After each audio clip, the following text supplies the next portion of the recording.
Hey guys, in this video I wanted to share a couple ideas on how we can bluff catch more effectively and the thought process I use when bluff catching in game. So to illustrate this, I've picked out a hand that I played at the 1K nil tables on Ignition. I'm going to first replay the hand, and then I'm going to analyze my play in Piosolver to see how the hand should have played out in theory, and then talk about some exploitative adjustments that we can make. So we're playing four-handed here. The action folds to the small blind.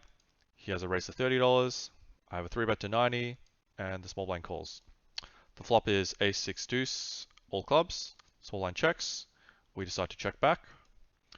Turns the ace of hearts. Small blind checks again. We also decide to check again. The river brings the four of diamonds.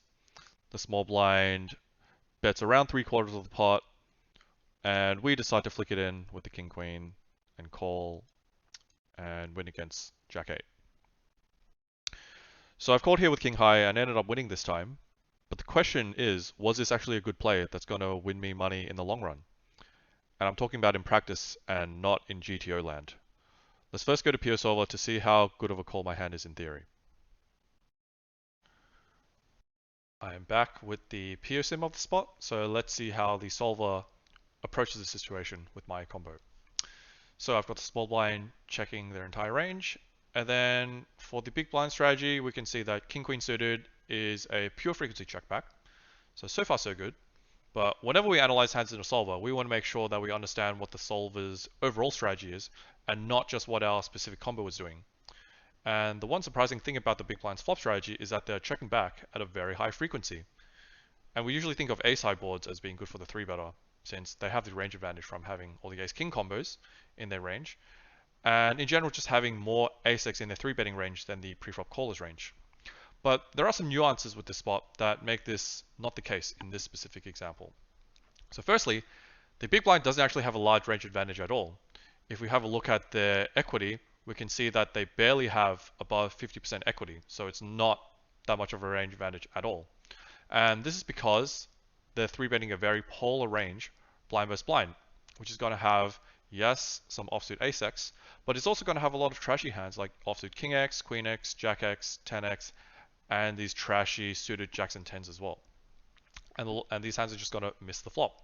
Meanwhile, the small blind's defending range is much more condensed, and they have a lot more suited aces that the big blind isn't necessarily 3-betting, and a lot fewer chunky hands as well.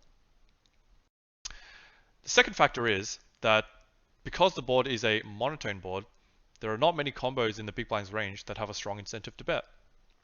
So first of all, if we have a look at a hand like ace-queen, if we think about how ace-queen fares on this board, firstly, they're just not as strong on monotone boards. If we have a look at their equity, it's only 70%. And this is because not only are they behind a flush, they can also get outdrawn by a single club flush draw. And what's even worse is that once they do get outdrawn, they're just drawing dead. And that's a big problem. So in general, we want to play it safe on the flop first, because the run out can change a lot. And generally with hands like ace queen and ace x being our most common hand class on this type of board, we want to wait for the run out to be a bit safer before putting in money. We also don't need that much protection for the medium to strong parts of our range. So if we think about how a hand such as an ace-x or kings or queens fares against various different hand classes in the small blinds range, we're very often going to be way ahead or way behind. So we're going to be basically drawing dead against a flush or a better ace if we have a hand like ace-4. But if our opponent has a hand like 10-9 of hearts, then they're effectively drawing dead against us. So when we do bet these type of hands, we don't really achieve that much protection when we make our opponents fold. So overall, we don't want to bet that much on the flop in general with our good hands because they don't need that much protection, and we want to wait for the run out to get better before we start piling in money, because the equities can still change a lot on this flop. So we check back, and the turn brings the ace of hearts, and we can see that the small blind also wants to check at a very high frequency. They're checking 90% of the time. And their betting strategy is basically to go overbet or check at a very low frequency. And the reason is because the impositions range still has many strong hands. They're checking back a bunch of ace-x, which is now made trips. They're still checking back a bunch of flushes on the flop. So the small blind doesn't really want to start piling in money with a hand like ace-8 and playing for stacks, because by the time you get all in on the river, you're probably just going to run into a better ace or a flush. And they only want to start betting with the absolute nutted part of their range, which is basically built around pocket sixes and pocket deuces, which make for really good bets because they've got a full house, first of all, which is the effective nuts, but also that these combos unblock an ace as well, which the imposition can call down. You can see that, we like to bet sixes, but we don't like to block a6 because then a6 blocks an ace, which is part of the imposition's calling range. So we have the small blind checking, and now if we have a look at the big blind strategy, we can see that they're betting quite a bit more now, using a small size, and they're starting to get some value with the ace-x, and also they're betting these medium pairs like jacks, tens, and nines because they benefit from protection as well, which is what we would expect to see. This turn didn't bring a flush, so now the relative strength of our ace-x and our overpairs have increased.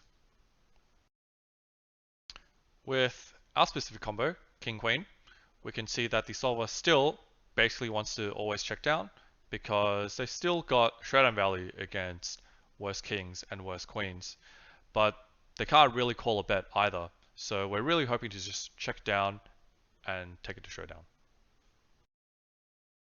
So onto the river, which is the four of diamonds, and we can see that the big blind basically has the green light to value bet all of their trips. And this is because the imposition has weakened their range by checking back the turn. So if we look at their turn strategy, they've mainly started to bet their better trips, check back their worst ones, and also check back their overpairs and hands such as 6-5 and 6-7 as well. So trips are strong enough to value bet, and then to balance those value bets, the small blind basically chooses their bluffs from the bottom part of their range. We can see all these 10 highs, jack highs, 9 highs are all bluffing because they have no showdown value. And if we look at their specific combo, jack 8, we can see that their opponent did play well in choosing this combo as a bluff, even though it is a mixed strategy, but the solver does like to bet this combo.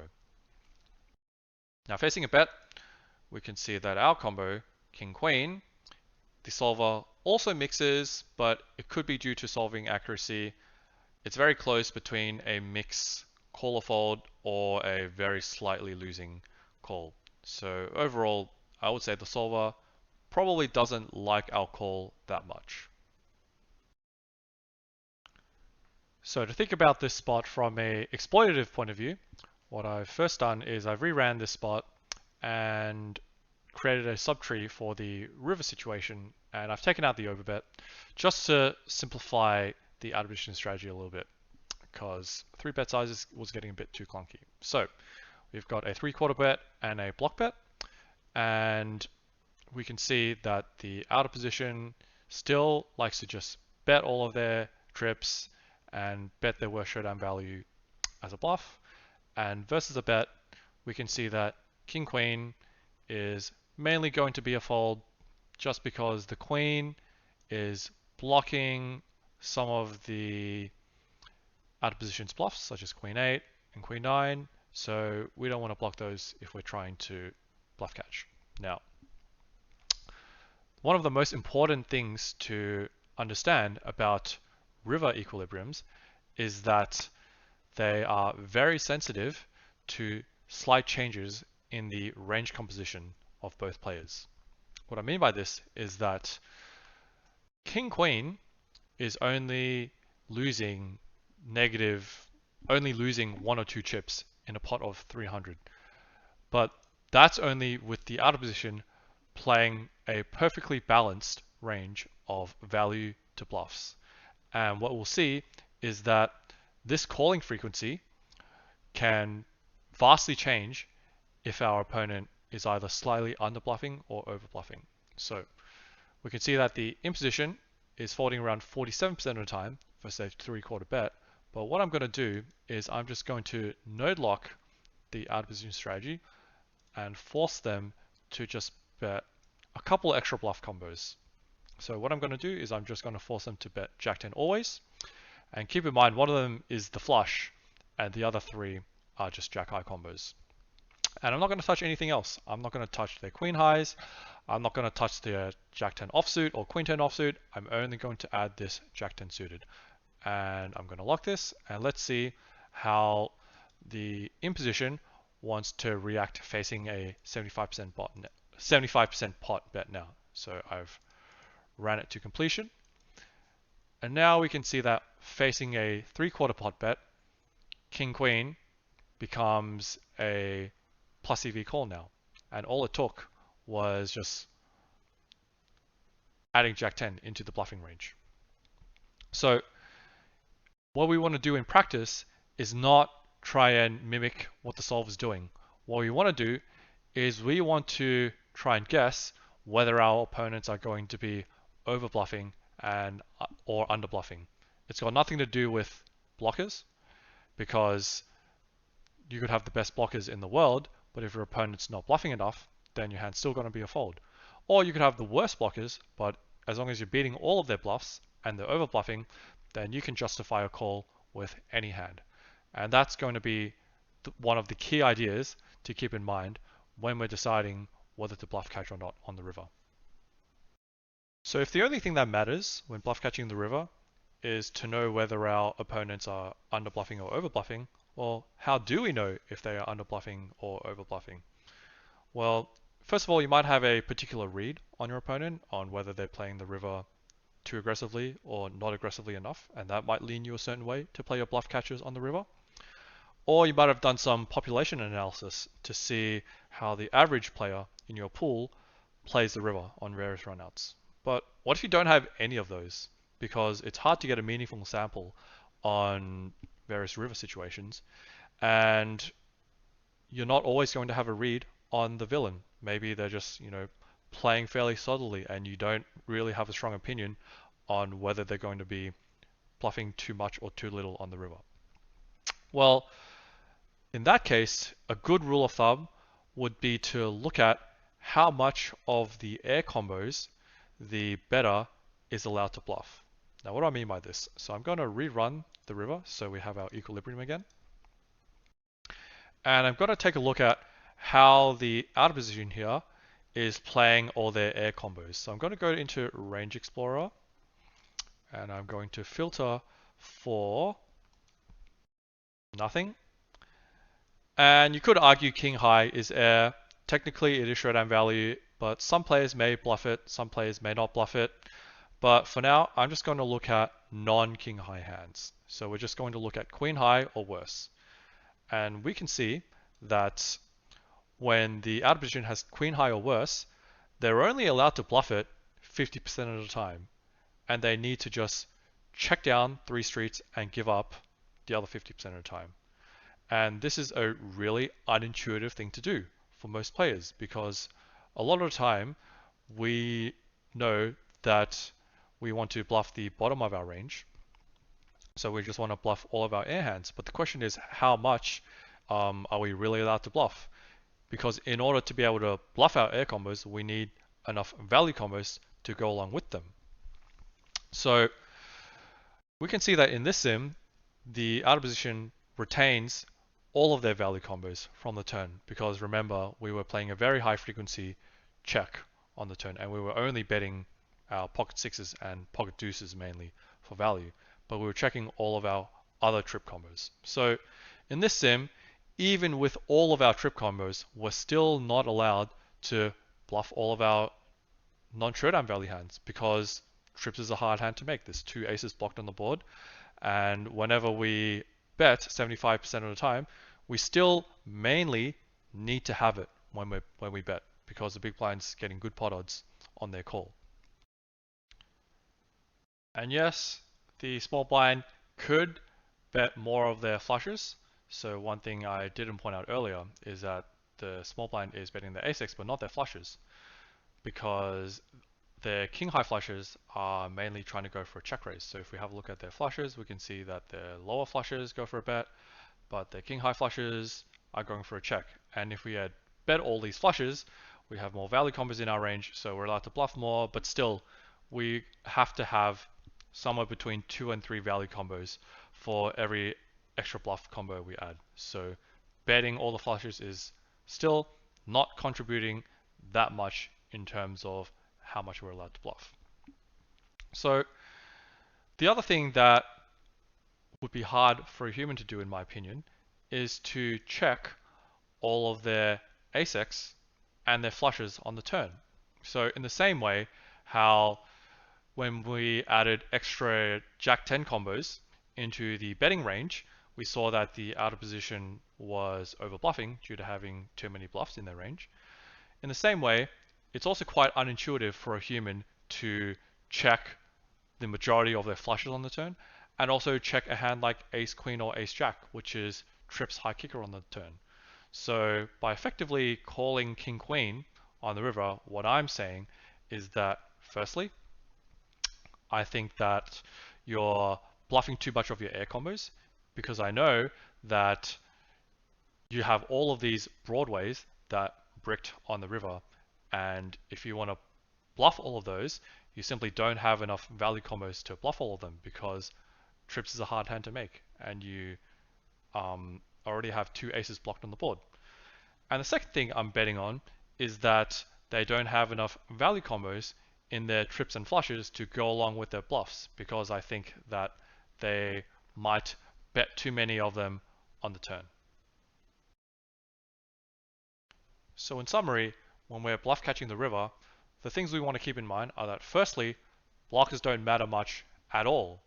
They matter in equilibrium when Piosolver is playing against itself, but in practice, humans are going to have leaks all the time and be unbalanced in basically every single river situation. And what we really want to try and do is figure out which way they're going to be unbalanced. If they are bluffing too much, then it doesn't matter how weak our hand is or how bad our blockers are. As long as we can beat their bluffs, then we're always going to have a profitable call.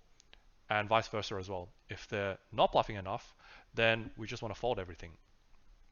The second thing that I recommend is to study river equilibriums to get a feel for how much of villain's air they're allowed to bluff in various different situations and betting lines. Because my belief is that the more that a solver wants to give up their air, then the more likely it is that a human would overbluff, because it's intuitive to try and stab at the pot to win if you can't win a showdown.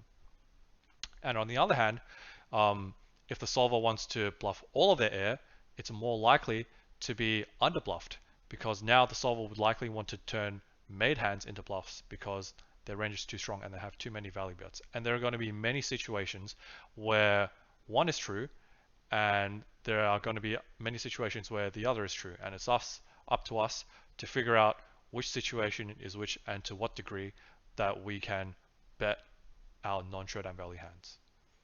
That's it for the video. Thanks for watching, and hope you guys learned something.